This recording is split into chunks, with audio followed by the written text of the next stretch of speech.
The ceiling groaned. One wrong move, and the whole wreckage would crush me. I lunged for the hard drive, my fingers scraping against melted plastic.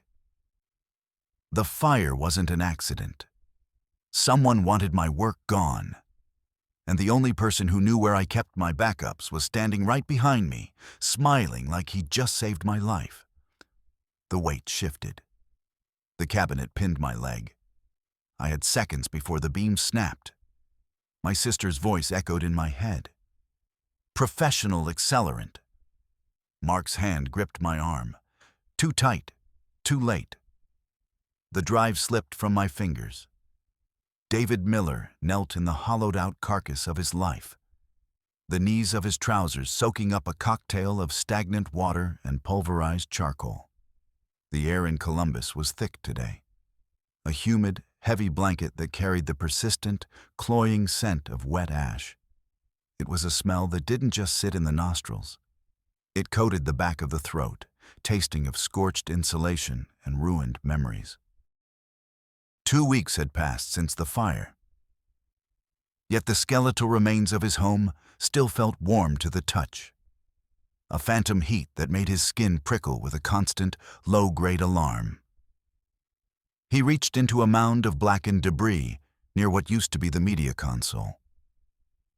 His fingers, cracked and stained with soot, brushed against something jagged and cold.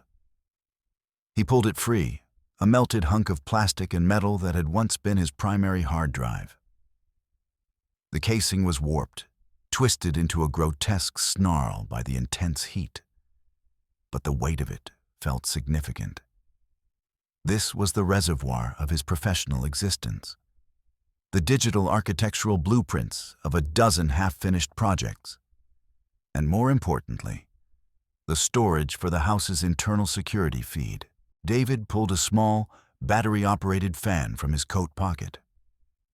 He clicked it on, the rhythmic whir of the plastic blades providing a thin, mechanical shield against the oppressive stillness of the ruins. He held the fan close to his face, letting the cool stream of air break the hold of the stagnant, smoky atmosphere. If he could feel the air moving, he could convince his lungs they weren't breathing in the ghost of his house. He stared at the drive, his thumb tracing the heat-bubbled label. This was the only surviving piece of the puzzle. The fire marshal had called it an electrical fault, a tragic accident of old wiring and bad luck. But David's mind, trained to look for structural inconsistencies, couldn't make the math square. The silence of the wreckage was punctured by the crunch of heavy boots on gravel. David didn't need to look up to know who it was. The cadence was too confident, too rhythmic. "David, son, we've been looking for you." A voice boomed, rich and practiced. Mark Stevens stood in the jagged frame of the front door, the late afternoon sun casting a long, heroic shadow across the charred floorboards. Mark looked every bit the community pillar. His jaw set, his expensive outdoor jacket spotless, his eyes reflecting a carefully calibrated mixture of concern and authority. He stepped over a fallen beam with the grace of a man who owned the ground he walked on. "You shouldn't be in here," Mark said, his voice dropping to a warm, parental register. "The structure is compromised, the air is toxic, and frankly, we're worried about your state of mind. Digging through the ashes won't bring back the blueprints, David." David clutched the melted drive tighter, the sharp edges of the plastic biting into his palm. "I just need to find the backup server, Mark. The math on the wiring doesn't add up. I checked the breakers 3 months ago." Mark sighed, a sound of weary compassion, and placed a heavy, reassuring hand on David's shoulder. The gold ring on Mark's finger caught the light, a bright spark in the gloom. "We've discussed this. The experts have spoken. Sometimes a tragedy is just a tragedy. But look at you, you're shaking. This isn't recovery. This is a slow-motion collapse. We think it's best if you stop this scavenger hunt right now." My guest house is ready. Fresh linens, a stocked fridge, and most importantly, a door that locks. You need a sanctuary, not a tomb. David looked at the hand on his shoulder. Mark's grip was firm, almost possessive. There was a pluralized weight to the way Mark spoke. The we that suggested an entire town was watching and judging David's grief. "I can't leave yet," David murmured, his voice cracking. "The filing cabinet in the study. It's fire-rated. The backup tapes are in there. If I can just—" A sudden, sharp crack echoed through the house, like a bone snapping. Above them, the scorched remains of the second-floor joists groaned under the weight of a waterlogged bathtub. "David, move!" Mark yelled. But he didn't grab David. He stepped back toward the exit, his eyes wide. David didn't think. He lunged toward the corner where the heavy steel cabinet sat half buried under a fallen rafter. As he threw his weight against the metal, the ceiling gave way. A cascade of blackened timber and plaster roared down, a localized avalanche of ruin. The sound was a deafening, wet thud that vibrated through David's teeth.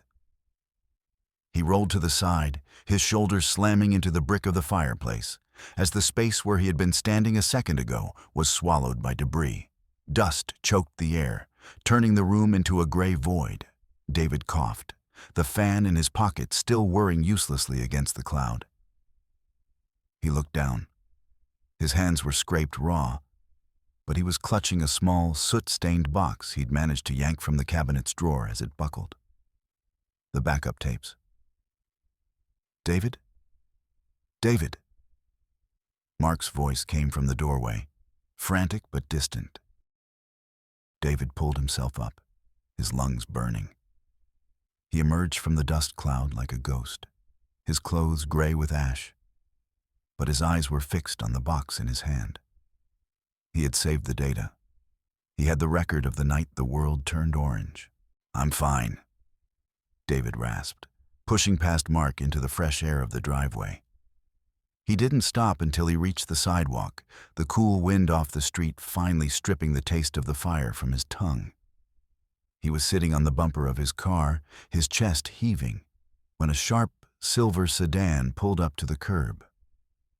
His sister, Sarah, stepped out before the engine had even fully cut. She was dressed in a charcoal suit that looked like armor, her digital recorder already clipped to her belt. She didn't offer a hug. She didn't even offer a hand. She stood 3 feet away, her eyes scanning the wreckage of the house with the cold, clinical precision of an actuary. "You're a mess, David," she said, her voice a flat, steady line. "I'm sorry I wasn't here 20 minutes ago. I'm adding that to the log." She tapped her phone, likely recording another apology into her digital spreadsheet of debts. "I got the tapes, Sarah," David said, holding up the box. Sarah glanced at the ruins, then back at David. She leaned in, her voice dropping to a whisper that barely carried over the sound of the wind. "Forget the tapes for a second. I pulled the preliminary lab report from the marshal's office.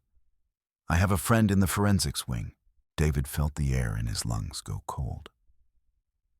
"And the wiring was a red herring," Sarah said, her gaze darting toward the house, where Mark Stevens was still visible, silhouetted in the doorway like a watchful sentry.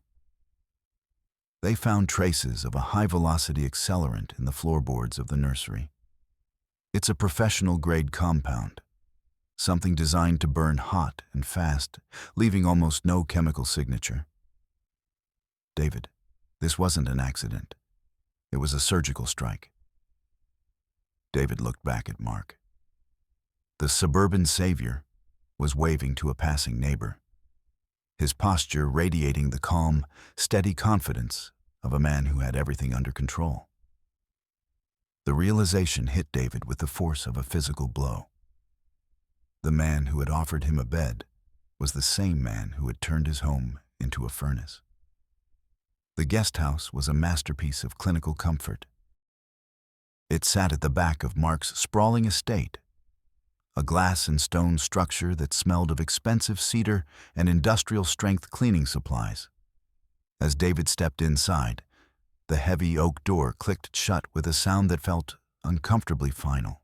Mark was already there, hovering near a sleek, wall-mounted touchscreen near the entryway. He adjusted his sleeves, making sure his heavy watch was visible.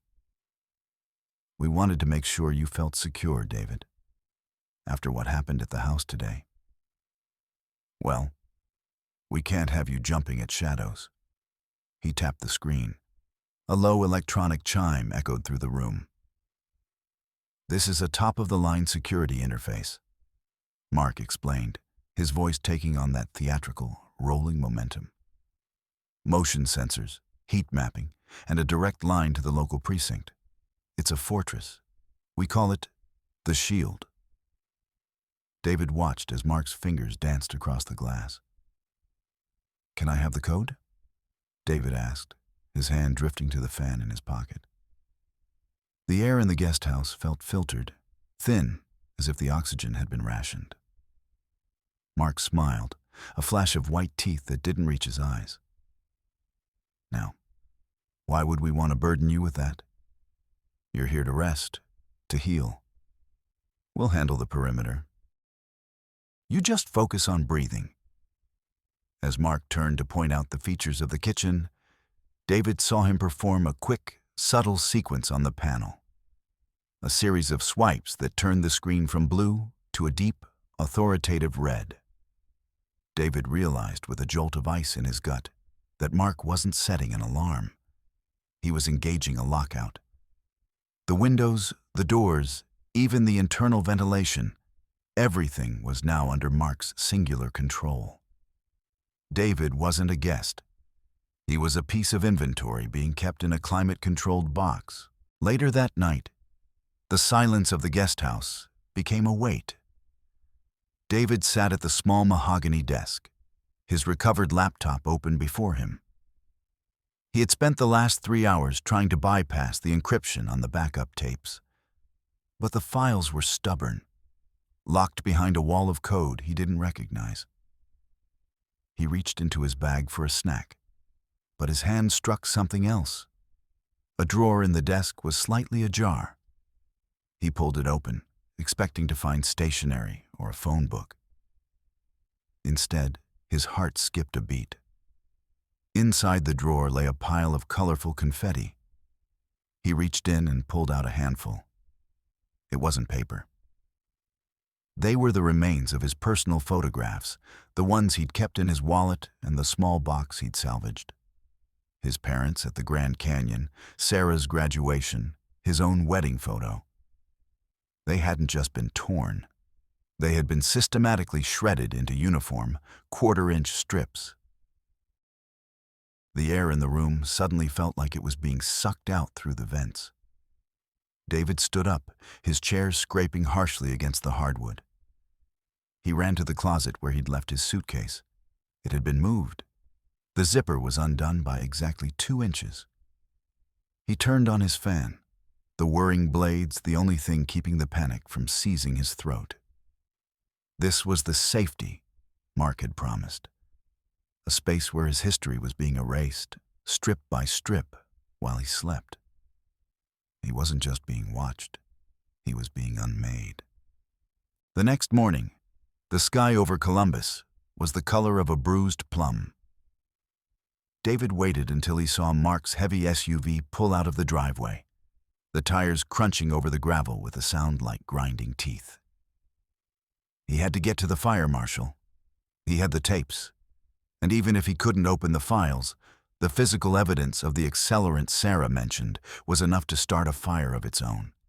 He pushed his sedan hard, the engine humming a strained, high-pitched note. The road toward the county office was a winding stretch of blacktop flanked by dense woods and rain-slicked embankments.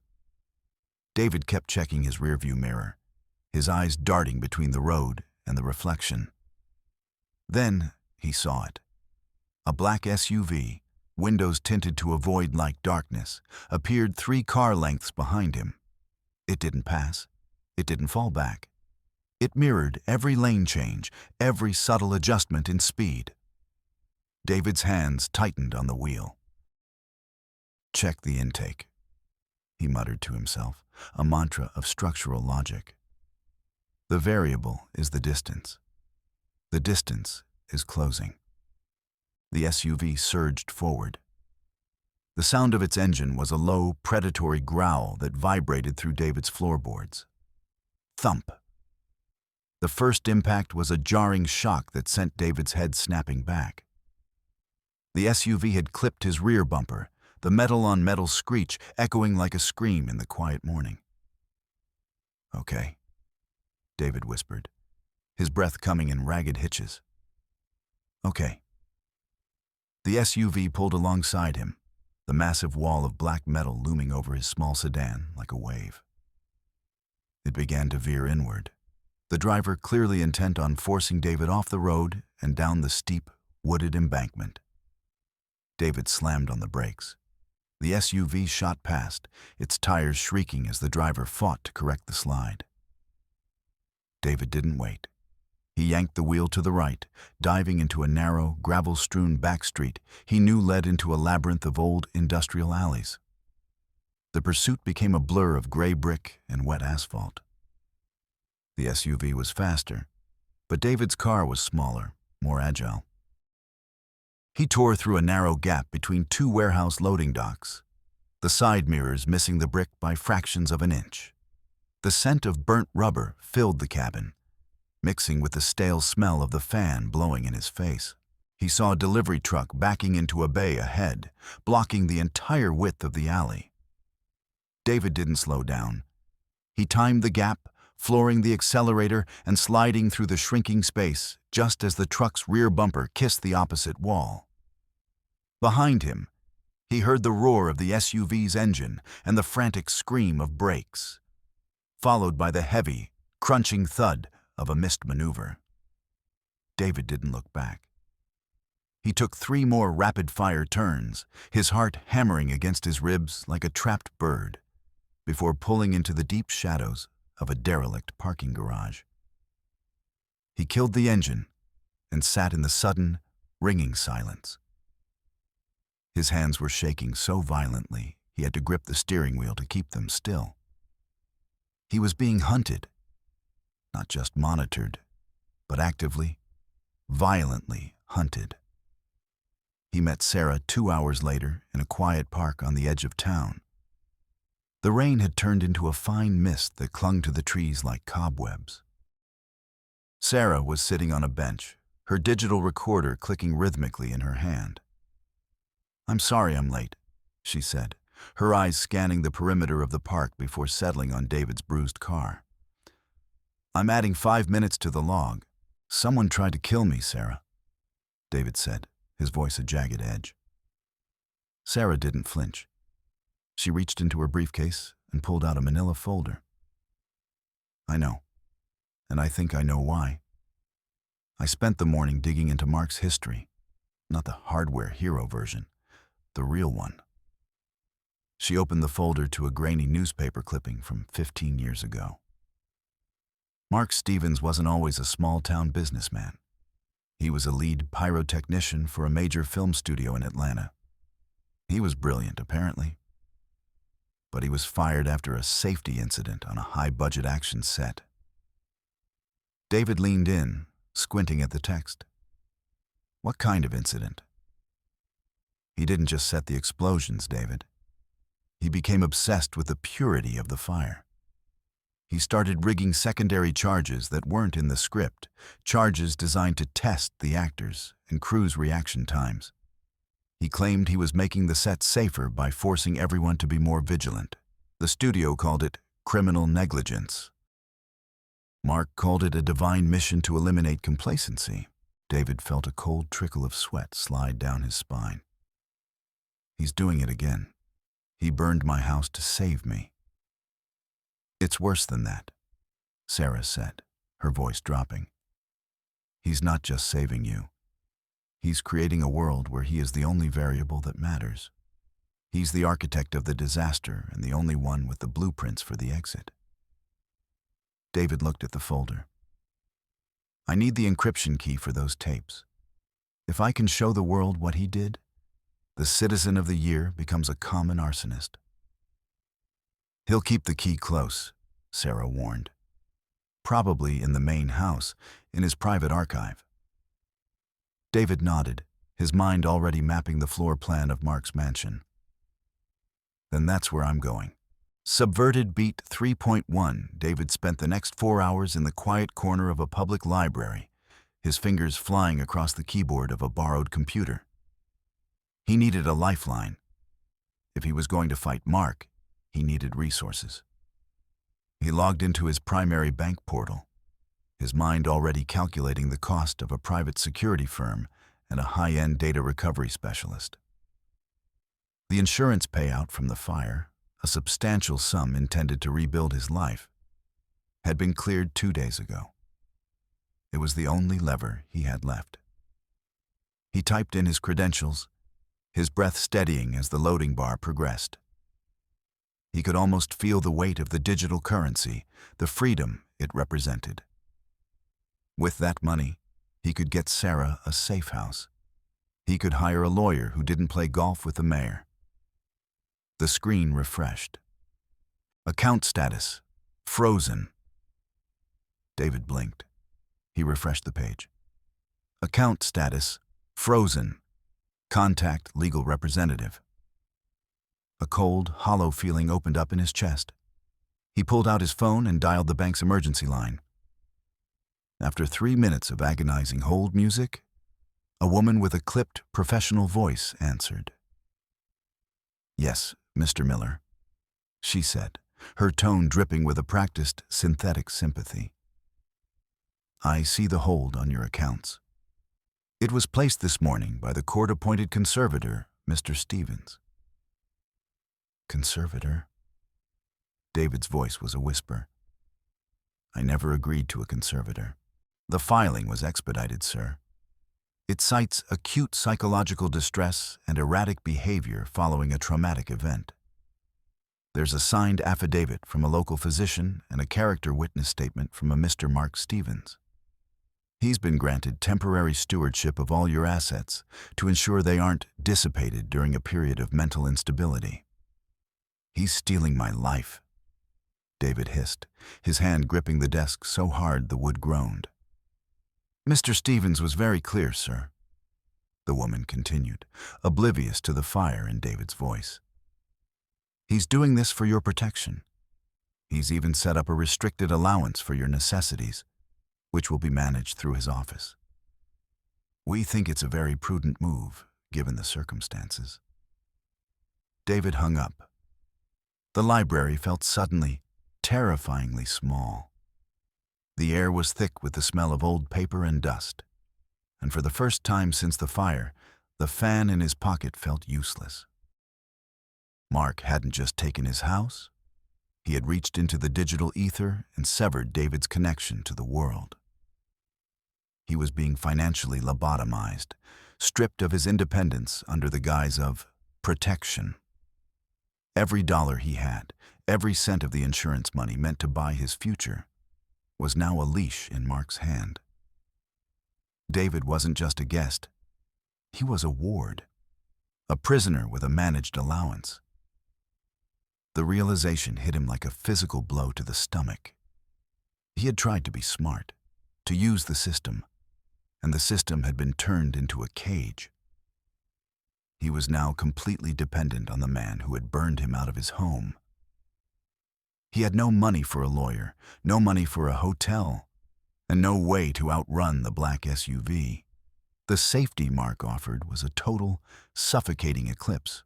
David waited until the sun dipped below the horizon, turning the Columbus skyline into a jagged silhouette of charcoal and orange. He knew Mark was at the community gala, the Citizen of the Year ceremony, where the town would officially crown its favorite savior. He moved through the shadows of Mark's estate with the silent precision of a ghost. He didn't use the front door. He knew the electronic lock would log his entry and alert Mark's phone. Instead, he navigated to a small, obscured ventilation grate near the basement foundation, a structural flaw he'd noticed during his first week in the guest house. He bypassed the electronic lock on the basement workshop using a simple magnetic bypass he'd fashioned from a speaker wire. The door clicked open with a soft, mechanical sigh.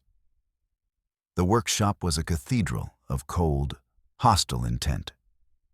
Rows of power tools hung like torture implements under the harsh glare of industrial lamps. The air was a biting 50 degrees, smelling of machine oil and bleach. David moved to the back of the room, his eyes scanning the walls for any inconsistency. He found it behind a rack of heavy-duty saws, a seam in the wood that didn't align with the grain. He pressed a hidden catch, and a panel slid back to reveal a shallow compartment. Inside were the blueprints, not just the ones for his house, but detailed hand-drawn schematics with thermal calculations written in the margins. There were notes on oxygen intake and structural failure points. It was a manual for the destruction of his life. Beside the blueprints lay a small, velvet-lined box. David opened it. Inside, resting on a bed of black silk, was his own wedding ring, the one he thought had been lost in the fire. It was charred, the gold dulled by soot, but it was there. A trophy. You always did have an eye for detail, David. The voice was like a gunshot in the quiet room. David spun around. Mark Stevens stood in the doorway, his tuxedo jacket off, his white shirt sleeves rolled up to reveal thick, powerful forearms. He wasn't smiling anymore. His eyes were flat, predatory, and filled with a terrifying, messianic light. "We gave you everything," Mark said, stepping into the room. His heavy ring tapped rhythmically against the metal of a workbench. Tap, tap, tap. A home, a future, a legacy. And yet, here you are, digging in the dirt. Why can't you just be grateful? "You burned my house, Mark," David said, his voice trembling but steady. "You killed my life so you could play the hero." Mark laughed, a dry, rattling sound. "I didn't kill it. I refined it. I showed you how fragile your world was so you would appreciate the man who keeps the wolves at bay. We are the architects of this town, David.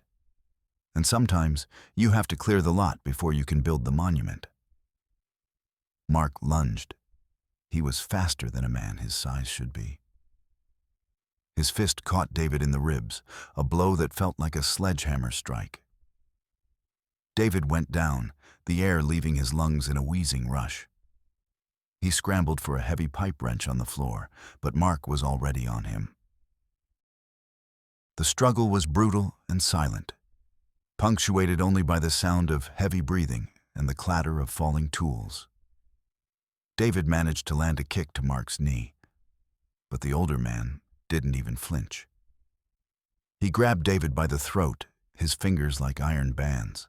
"You're a structural flaw, David," Mark hissed, his face inches from David's.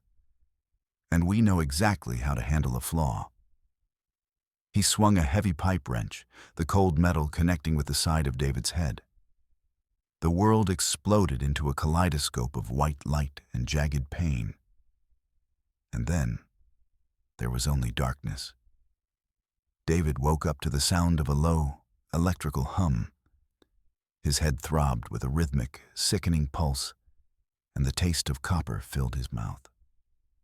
He tried to move his hands, but they were bound behind him with heavy plastic zip ties that bit into his skin.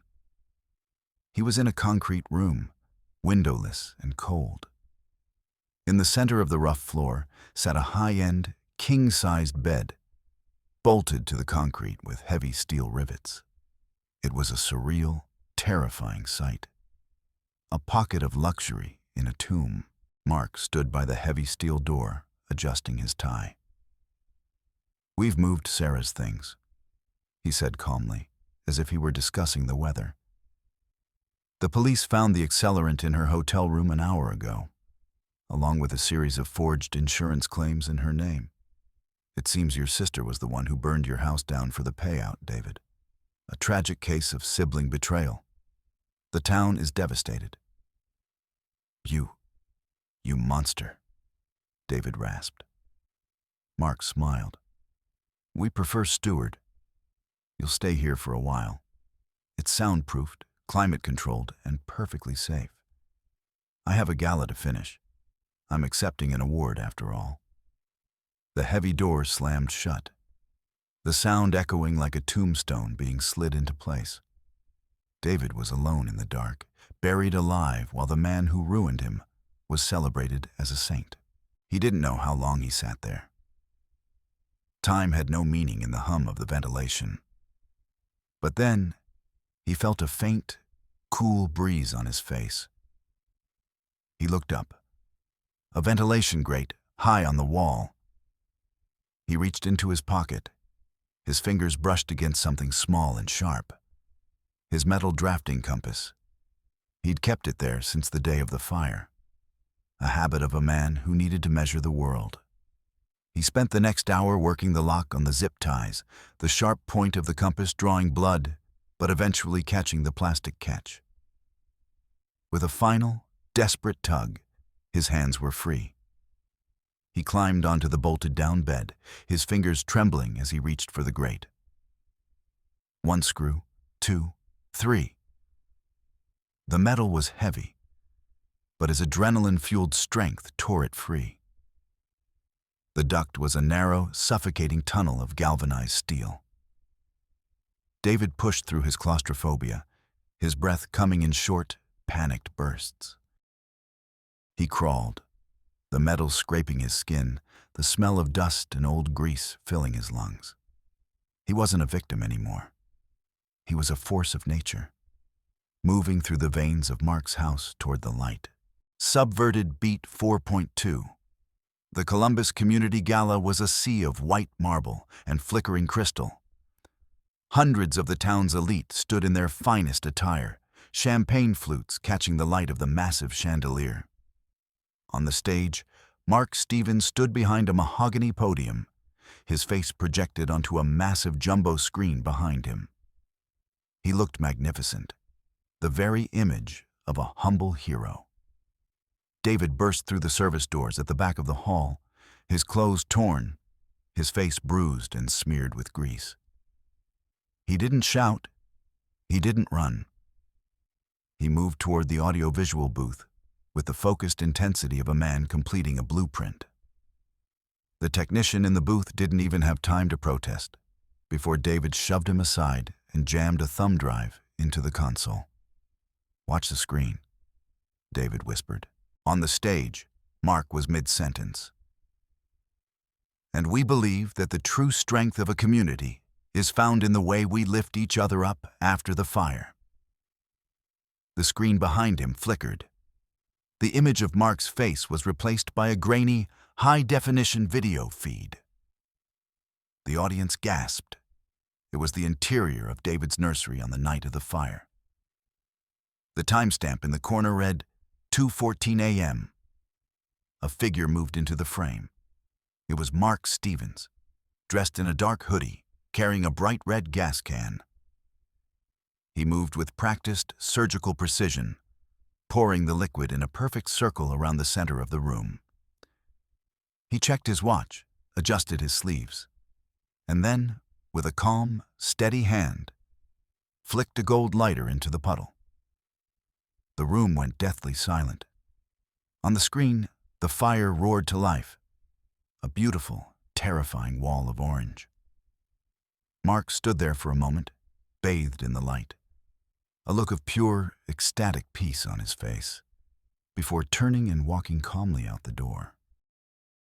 David stepped out from behind the booth, his voice carrying through the silent hall without the need for a microphone.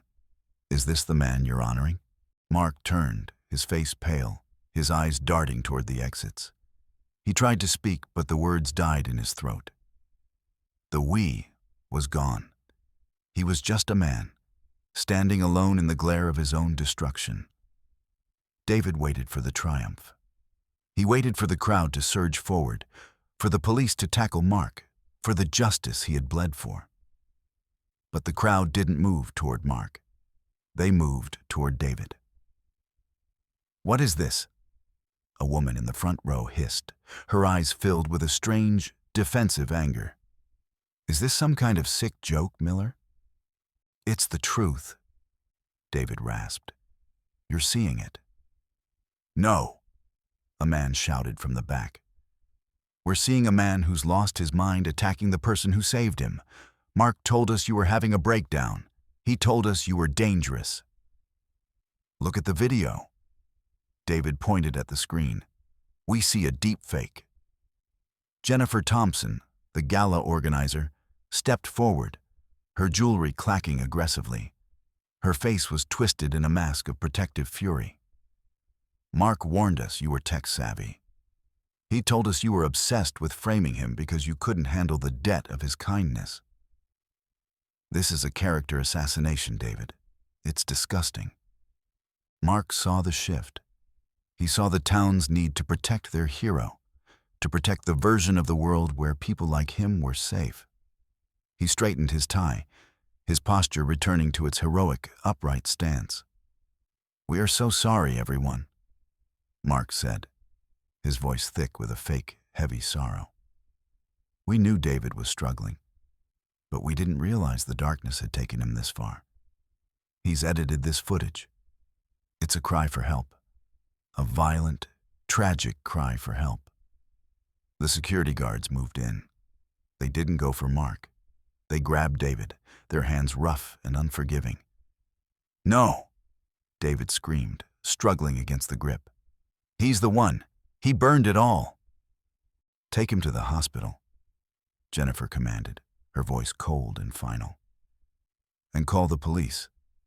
This kind of negativity, it's a poison. We won't let it ruin this night." As they dragged David toward the exit, he looked back. Mark Stevens was standing on the stage, the Citizen of the Year trophy in his hand. He wasn't looking at the crowd, he was looking at David. And he was smiling, a tiny, private smile that said everything. He hadn't just burned David's house. He had burned the very concept of truth. The town didn't want the arsonist. They wanted the hero. And they would destroy the victim to keep him. The police arrived 10 minutes later, but not because of the crowd's call. Sarah Miller had spent the last hour at the precinct with the fire marshal, presenting the physical evidence of the planted accelerant in her room, and the original, unedited thermal blueprints she'd recovered from Mark's workshop earlier that evening. When the handcuffs finally clicked around Mark's wrists, the sound was a sharp, mechanical finality that cut through the gala's sterile silence. Christopher Davis, the lead officer, straightened his tie exactly 3 times before leading Mark away. Mark didn't fight. He didn't scream. He walked with his head held high, his we intact until the very end, telling the officers that we will all understand the necessity of this in time. Months later, the wind off Lake Michigan was a biting, honest cold. David sat in a minimalist studio in Chicago, the floorboards vibrating with the distant, rhythmic clatter of the L train. The apartment was small, but the air was clear and the ventilation worked perfectly. He looked at a framed photo on his desk. It wasn't the house.